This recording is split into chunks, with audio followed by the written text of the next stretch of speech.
ఓం శ్రీ గురుభ్యో నమ. సరస్వతీదేవికి తెలుపు రంగు అంటే ఎందుకు ఇష్టము? అసలు సరస్వతీదేవిని మనము కోరుకోవలసినదేమిటి? ఈ రెండు ప్రశ్నలకు సమాధానము ఈ యాకుందేందు తుషారహార ధవళ అన్న శ్లోకంలో తెలుస్తుంది.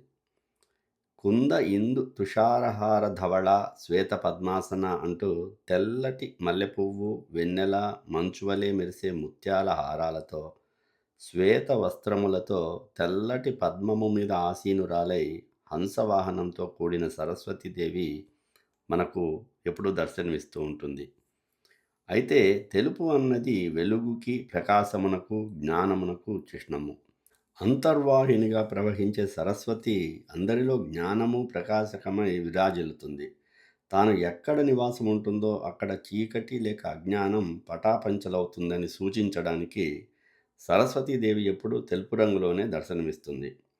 మరి శారదాంబ వాహనమైన హంస వివేకానికి గుర్తుగా ఉండి, విజ్ఞానముతో పాటు వివేకము, మంచిని చెడుని గుర్తించగల విచక్షణను కూడా ఇస్తుంది అన్న సందేశము ఈ శ్లోకంలో దాగి ఉంది. అటువంటి జ్ఞాన స్వరూపిణి అయి బుద్ధిని ప్రచోదనం చేసే సరస్వతీదేవిని త్రిమూర్తులు పూజిస్తారు అంటే ఆశ్చర్యం లేదు కదా. మరి అటువంటి చదువుల తల్లిని మన మీద కరుణ చూపమని చేసే ప్రార్థనయే ఈ శ్లోకము. అయితే సరస్వతీదేవిని నిజంగా కోరుకొనవలసినది ఈ శ్లోకము చివరలో నిశ్శేష జాడ్యాపహ అని చెప్పబడింది. ఆపహ అంటే తొలగించున్నది అని అర్థం.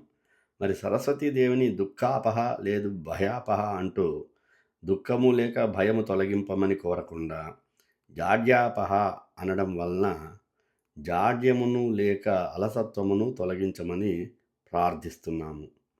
ఎందుకంటే ఈనాడు విజ్ఞానమునకు పెద్ద శత్రువు జాడ్యము లేక సోమరితనము.